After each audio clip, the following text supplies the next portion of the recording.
one of the hallmarks of my existence has always been, just an insane amount of anger and rage. It's been there as long as I've known. So I don't have a conscious memory of not having rage, right? So earliest memories of life when I'm 5 years old, I have rage like you can't believe. And it's a problem all my life. So as a teenager, if I go more than 2 weeks without punching a hole in the wall of our house, it's a miracle.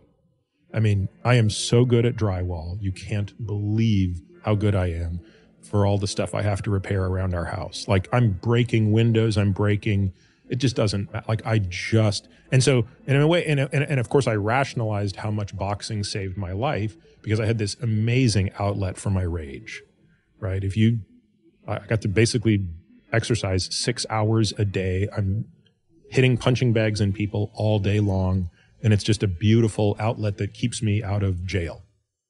And a big part of that rage was inward, right? So it's not rocket science to understand that a person who has that much hatred for everyone has an enormous amount for themselves. And so one of the things I didn't realize was happening was what my inner monologue was, because as you can appreciate, your inner monologue is so frequent and ubiquitous and present that it's easy to almost forget that it's there. I mean, that's the sort of dangerous part about it, right? Is kind of the David Foster Wallace, this is water thing. The fish are swimming through water. The water's everywhere. They don't even realize they're in water.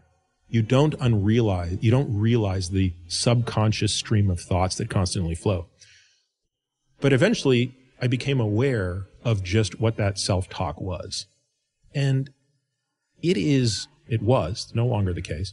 It was the angriest, the most violent self-talk you can imagine. I mean, it was like, there is no mistake that I could make that was anything other than my perfect standard that didn't result in what I would call my inner Bobby Knight going ballistic. So it just didn't matter. Like it sounds silly, Andrew. It didn't matter. If I didn't perfectly cook a steak, if I didn't perfectly nail something I was doing, if I didn't do anything that was perfect at what I described as match grade perfect, I mean, I would want to beat myself to a pulp and I would scream at myself. I mean, it's hard to describe. And I hope that most people listening to this don't understand what that feels like.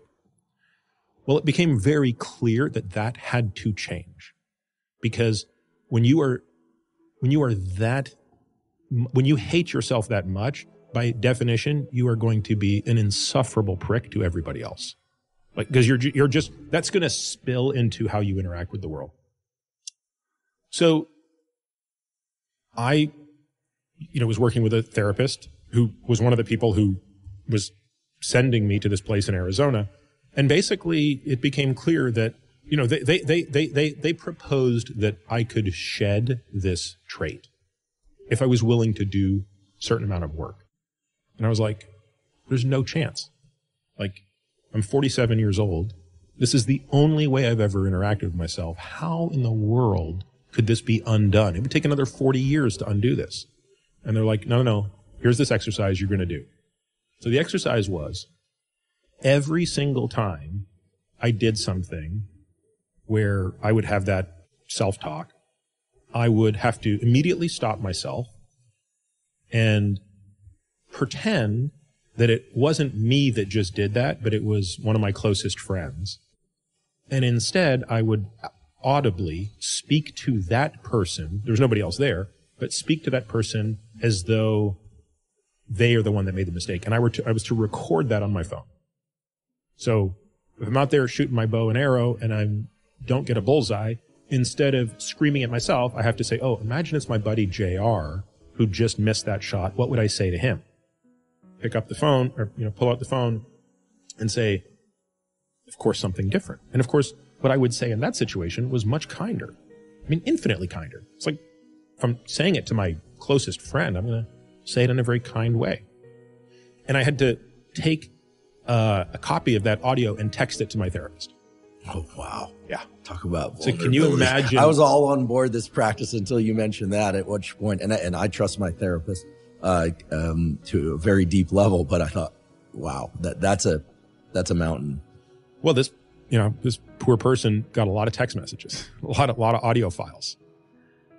But here's the part that just blows my mind.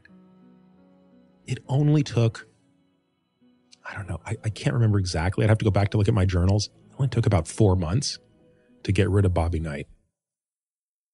Like, again, we had kind of a mental model for what this looked like, which was Bobby Knight was the chairman of the board.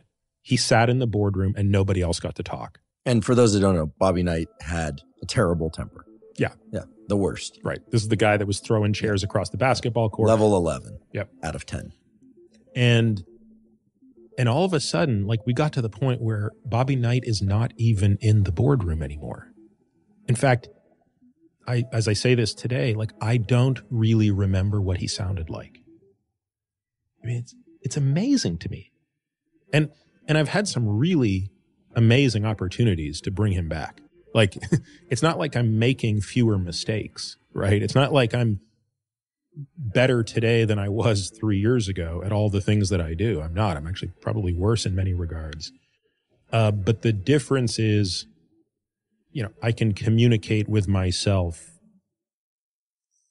I think I can say this. I think I can say lovingly, right? And maybe not as lovingly as some people can. I still think I'm probably maybe just a little higher standard with myself than maybe I need to be at times. But I'm just not beating myself up like I used to. And I think by extension, I'm beating other people up a lot less. Well, I don't know the extent to which your internal narrative reflects the narrative that others have about you. But first of all, I want to thank you for sharing what you just shared. I think as a practical step, first of all, it's one I've never heard of before, but certainly represents this incredible phenomenon of neuroplasticity, because 4 months sounds like a bit of time, and yet you were 47 years old. So that's 47 years of accumulated, just absolutely berating self-talk is what it sounds like. So it's something that people can think about for their own purposes.